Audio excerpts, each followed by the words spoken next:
saudara semua itu harus memilih sapi yang sehat, tidak cacat. Ya. Kemudian badannya atau struktur tubuhnya sesuai dengan breed. Kalau saudara memilih sapi Edo, struktur dan konformasi tubuh ya sapi Edo. Kemudian sapi potong demikian juga struktur dan konformasi tubuhnya ya sapi begitu. Kemudian Brahman Cross demikian juga. Semuanya tergantung memilih breed yang mana di dalam tipe usaha peternakan sapi potong saudara. Itu pengadaan bibit. Jadi untuk memperoleh bibit yang betul-betul sehat, ini harus integrated. Semua sektor itu terlibat seperti dinas peternakan, kemudian juga pos-poswan, kemudian karantina, kemudian kementerian, kemudian imigrasi ternak yang dari luar negeri masuk Indonesia. Ini benar-benar harus kerja keras supaya Indonesia ini tidak memasukkan penyakit impor. Kalau sudah susah bukan main berantasnya ini, karena Indonesia ini cenderungnya banyak, pelabuhannya banyak, tapi karantinanya baru ada 600. Padahal pelabuhannya ada 2.500 loh, tapi karantinanya baru 600, sehingga banyak kebocoran ternak masuk ke Indonesia, apalagi sekarang global sehingga akan terjadi penyakit yang selalu baru ada di Indonesia, contohnya seperti penyakit PMK kemarin, kemudian LSD ini masuk ke Indonesia akibat dari tadi bahwa ternak atau hewan sekarang sudah itu global, gitu ya, kita harus tertib. Kemudian investasi peternakan lainnya, contohnya seperti pakan ternak. Memilih pakan ternak harus memiliki standarisasi pakan ternak. Bagaimana protein, lemak, karbohidrat, makro, mikro, mineral, vitamin harus ada semua dan serasi. Bila dimakan oleh ternak betul-betul begitu masuk, insya Allah bisa terabsorpsi semua, sehingga bisa terdistribusi di dalam program, sehingga akan memberikan pertumbuhan sel yang bagus dan akhirnya akan membentuk sistem pertahanan yang bagus dan ternak itu menjadi sehat. Oleh karenanya pakan ternak itu harus memiliki sertifikat pakan ternak. Harus punya, sehingga harus memiliki withdrawal time. Kalau ini kedaluan sosial apa? Kalau enggak nanti ya ampun maaf, pakan yang sudah kena mengalami dekomposisi, sudah dibau begini, udah maaf berbau, kemudian baunya bau cengek begitu, kemudian di sana sudah tumbuh jamur hingga banyak dengan aflatoxin, kemudian pakan ternak itu sudah mengalami dekomposisi sehingga apabila dikonsumsi atau dimakan pada ternak bisa terjadi racunan, bahkan terjadi penyakit organik terutama penyakit pencernaan. Jadi harus betul-betul diperhatikan. Kemudian tentang kesehatan hewan. Kesehatan hewan betul-betul bahwa kita ini tadi sudah saya sampaikan bahwa sangat besar sekali ancaman terhadap penyakit hewan. Dari penyakit hewan tersebut, hendaknya juga kita harus perhatikan supaya pertama kali tentang lingkungan. Bagaimana membuat kita itu lingkungan itu menjadi sehat. Untuk membuat lingkungan yang sehat tersebut, maka kita buat pemainnya di sana ada biosecurity. Biosecurity itu ada 3. Pertama kali biosecurity fisik dan teknis, kemudian biosecurity tentang PO, peraturan pemerintah, peraturan organisasi, kemudian juga biosecurity tentang laboratorium. Jadi kalau saudara mau membuat daerah itu menjadi steril atau tidak dapat penyakit, saudara harus melakukan surveillance. Pokoknya kalau saudara punya ternak baru, ambil satu, periksa di BPPT, apakah mengandung brucellosis, apakah mengandung antraks, gitu.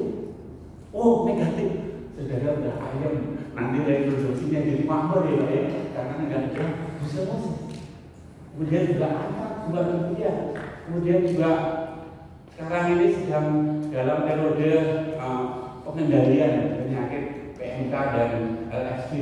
Ini juga kalau bisa saudara harus bekerja sama dengan Dinas Peternakan dan Kesehatan Hewan, dengan Puskeswan, bila perlu dengan BPPT di Yogyakarta ini di bawah naungan BPPT di Kulon Progo. Jadi Anda bisa kirim sampel ke sana. Jadi di BPP sangat senang sekali apabila saudara kirim sampel ke BPP tersebut. Boleh mau sampel feses, sampel darah non EDTA maupun darah yang non EDTA itu bisa dikirim ke BPP. Maunya nanti minta periksa apa?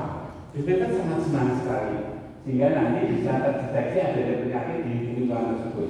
Kemudian di biosecurity, seharusnya memang kita ini sebagai orang Timur memang kita ini sangat sopan sekali, sehingga kalau ada kedatangan tamu kita tuh senang. Mari masuk lihat-lihat perusahaan saya di sana, di tempat breeding, di sana tempat pembukuan, di sana tempat finishing, di sini tempat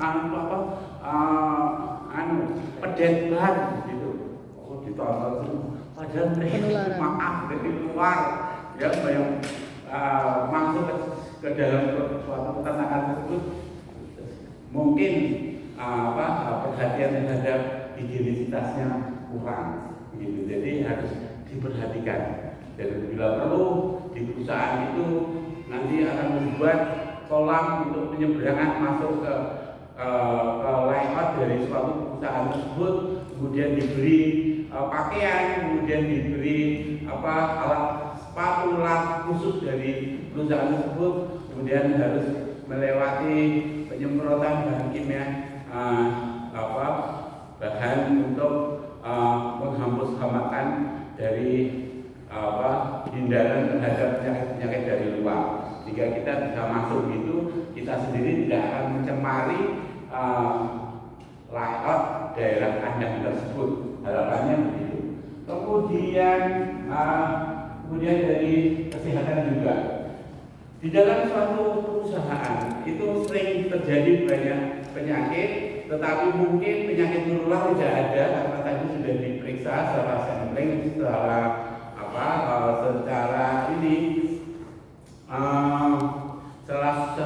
surveillance begitu. Nah, diharapkan penyakit menular di situ tidak ada. Namun kejadian penyakit itu ada aja. Contohnya sapi di sana terlalu ekspresionis sehingga dia terlalu banyak gerak hingga sampai tanduknya mata. Nah itu bisa menimbulkan penyakit. Terus kemudian ada yang lepas talinya terus akhirnya dia lari-lari mengambil makanan teman-temannya. Akhirnya dia paling kenyang sendiri tapi malah gampang sakit. Seperti itu. Jadi kemudian juga di dalam kandang juga ada yang loncat begitu sehingga nanti bisa terjadi kepincangan. Jadi kejadian itu ada saja. Oleh karenanya kandang harus dibuat. Bagaimana kandang itu harus betul-betul merupakan rumah idaman, rumah dari sapi yang membuat sapi itu tentram. Ini ya, contohnya ini sebetulnya. Nah ini ya. Bagaimana sapi itu bisa berada di kandang ini tentram, nyaman, kemudian tidak banyak alat-alat yang ada di sini yang mengganggu sapi tersebut hingga menjadi melukai sapi.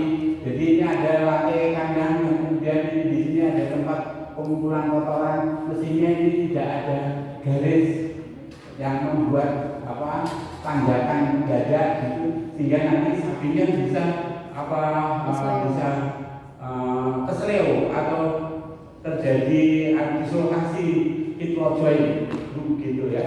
Nanti bisa terjadi kepincangan. Jadi harus hati-hati. Kemudian juga sapi itu di belakangnya ada paret pembuang limbah, harusnya bentuknya itu seperti parabol begini ya, parabol begini. Sehingga kalau dia turun tuh tapi kalau dia perhatikan langsung gitu ya. Nah seperti itu. Kemudian kandangnya harus, karena ini kita tropis, harus ventilasi harus banyak. Tapi juga ada kandang tertutup. Contohnya kalau saudara pergi ke Cipanas, di sana kandangnya lebih banyak kandang tertutup, tetapi ya tetap harus diberikan blower, diberikan pengeluaran dan pemasukan angin, begitu ya. Tapi itu di daerah yang dingin, begitu. Jadi kandang harus dibuat sinar yang cukup karena ini daerah tropis. Kemudian kandangnya ini tidak banyak terlalu diberi peralatan-peralatan yang memberikan kemudian juga tidak boleh overcrowded, ya, terlalu padat, misalnya begitu. Jadi itu harus diperhatikan. Kemudian dihindarkan di kandang yang tidak ada lalat. Caranya gimana? Caranya yaitu dengan menggunakan desinfektan bisa, kemudian menggunakan yang bisa membunuh